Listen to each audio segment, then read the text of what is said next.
When a short circuit occurs on the terminals of the synchronous generator or synchronous machine, then if you are taking the oscillogram of current in one of the phase of the alternator under unloaded condition, then you are observing the waveform which is varying very high at the initial stage. That period you are calling as a subtangent region. Then subsequently the variation of the current is diminishing as the decay current is goes on decreasing. Therefore this particular period is called as the transient region or transient envelope, that if you are drawing a envelopes. Subsequently, when the DC offset current is become 0, here IDC is equal to 0, in that case, thereafterwards the region is called as steady state region. Means the initial few cycles has got a subtangent region, then up to the decaying of the DC offset current, that is called as transient region. Once the DC offset current gets settled or it equal to 0, then it is a steady state region. That we are seen in the last session. Therefore, we were defined the subtangent period. This period lasts for 2 cycles.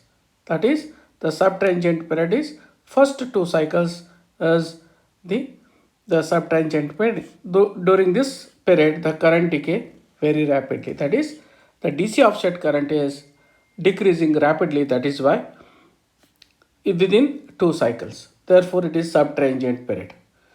Then in the transient period, last about 30 cycles. In this particular period, the current decreases more somewhat slowly because decaying in this particular period is slow. Ultimately, in the last period, that is steady state period, the current reaches its steady state value. Steady state value, in that case, the DC offset current is 0, becomes 0. Therefore, then we are observing the 3 currents. One is called as the subtangent current, transient current, and steady state current. That these 3 currents, that what we are getting is from this particular graph. That is, if you are looking into the graph here, that is, you are taking a 3 envelopes, the average value of the envelopes of subtangent, transient, and steady state condition. If you are measuring, that is OC is the peak value of subtangent current. Therefore, your I double dash will be OC divided by root 2, because root 2 you are taking because it is we are expressing I double dash in RMS value. Similarly, if you are looking for the transient current, if you are going for a transient current, the peak value of the transient current is OB. Therefore, I dash, what you are getting is OB divided by root 3. Once again, it is RMS value. Similarly, if we are going for a steady state current, then the peak value of the steady state current is OA. Therefore, I is equal to OA divided by root 2, that is RMS value what we are getting. Means we are getting 3 currents because the reactance offered in these 3 regions has got a different value. That is, the reactance offered during this period is what you are calling is subtangent reactance, that is XD double dash, and subsequently the reactance offered in the transient region, that we are calling is XD dash, whereas the reactance offered during steady state region is what we are calling is XD. Means there is a change in the value of the XD from the subtransient period to transient period and to the steady state period. Means it has got a different value of the reactance. Because of that, you are getting a different value of current in subtransient, transient and steady state condition. Okay. That is why the voltage that is, if you are drawing a model of a generator for subtransient, you have got a voltage E naught and subtransient reactance is XD double dash and the current is I double dash. Therefore, your I double dash value is nothing but is E naught divided by XD double dash. This is how we have to find out the value of I double dash. I double dash is from the oscillogram. You are getting OC by root 2, already you have seen. Then if you are drawing a model of the generator under subtransient condition, it is subtransient model of the generator. Then if we are going for the transient period, in the transient period it is represented by a source E naught and reactance offered is here XD dash, then the current as now I dash. Therefore, your I dash will be E naught divided by XD dash. I dash will be E naught divided by XD dash. That is this value, E naught divided by XD dash. Then if we are looking for the steady state condition, the machine can be represented by E naught with the reactance of XD, and you are having a current of I. Here your I will be E naught divided by XD. Then you are looking this particular current. Means the circuit model during the subtransient, transient and steady state has got a different circuit model. That is, it is represented by in the steady state condition E naught and XD. For transient period it is E naught and XD dash. For subtransient it is E naught and XD double dash. This is how you have to represent the circuit model for the generator under three different regions. It is because of the change in the reactance. Why there is a change in the reactance, that we are seeing here. That is, when there is a application of a short circuit, the armature current creates an armature reaction MMF, but the main flux cannot change to a new value immediately, as it is linked with the low resistance circuit, which consists of the rotor winding, damper winding and the rotor body. Because of that, the flux remains the constant. But why there is a change of the reactance from XD double dash to XD dash and finally it is settled down to XD? That is because I'll show you the model for XD double dash, XD dash and XD.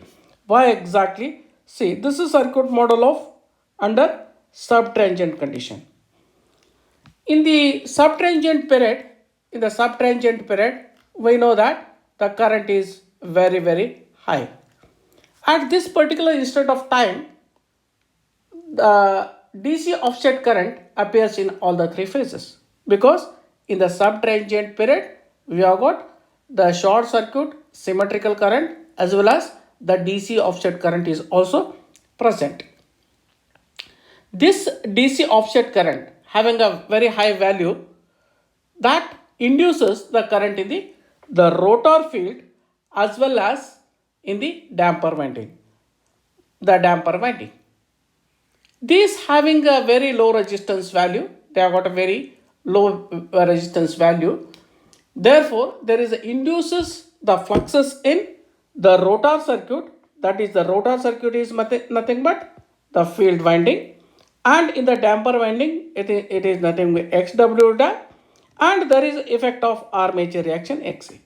All the three reactants will come into picture. It is because of DC offset current, the fluxes which the current is inducing in the rotor field, that is XF, and also in the damper winding. Therefore, these two winding is come into picture in along with the armature reaction reactance of XA.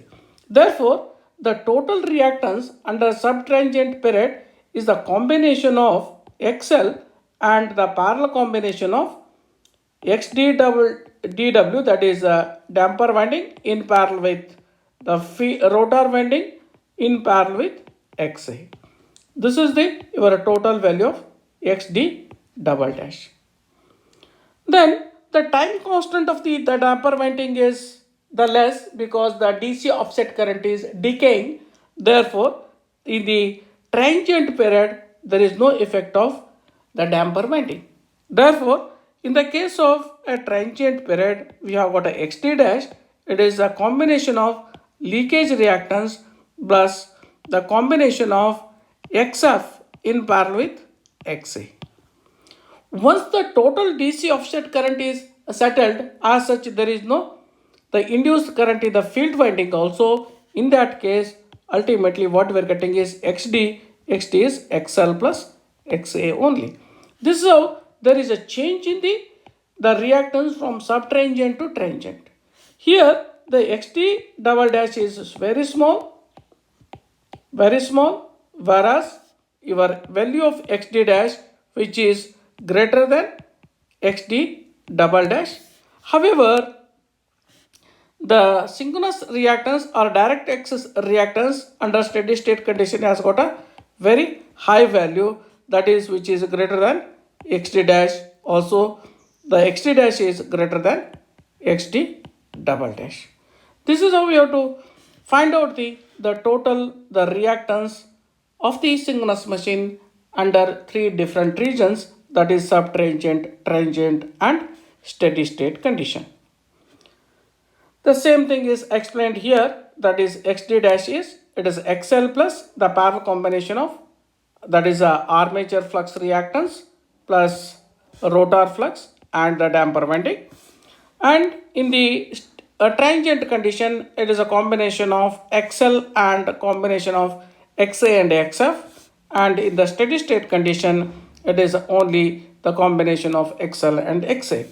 Also, it is rightly pointed out here, that is the value of the XD dash, which is XD double dash, is less than XD dash less than XD. Okay, these are the explanation that which gives the idea about the value of XD double dash, which is greater than, which is less than XD dash. Still XD dash is less than your XD. Therefore, it is XD dash is less than XD dash, which is less than XD. In other words, that is XD dash has got highest value as compared to XD dash, and XD dash is less than XD dash, and XD dash is still lesser than XD. XD has got the highest value. That is why we are getting the current here. If you are writing the current equation, that is ID double dash, which is greater than ID dash, it is greater than the ID. This is how you have to analyze the three-phase short circuit on a synchronous generator. Then some of the typical constant of a three-phase synchronous generator are listed out here as per the IEEE standards. That is, if you are observing, it is for low turbo generator having the solid rotor. Then the range of XD is varying from 0.95 to 1.45. Whereas XD dash, which is the less than XD, it is ranging from 0.12 to 0.28. And XD double dash, which is smallest among other two reactances, it is varying from 0.07 to 0.17. Then these are the other the parameters which is meant for water wheels generator. And if you are observing the synchronous condenser means it is a synchronous motor which is operating under leading power factor. It has got a highest value of the XT among all other synchronous machine, that is it is ranging from 1.5 to it is 2.20, whereas transient reactance is varying from zero point 0.3 to 0.6, whereas XT double dash is varying from 0.18 to 0.338. These are the typical constants of three-phase synchronous machine. Typical time constant of the armature circuit and TA and T dash and T double dash, that is for the turbo generator it is varying from 0.05 to 0.38 second, whereas it is 0.5 to 2.1, whereas T double dash it is a very short time, it is 0.02 to 0.05. Compared to that, for a water wheel generator, the variation of the TA, the steady condition, which is lasting for 0.04 to 0.30, whereas the transient period is the 0.6 to 3.25, whereas for T double dash it is 0.01 to 0.05. These are the typical the time constants in the second. That is a time constant is nothing but these are the ratio of R by L ratio of the machine at a different time interval.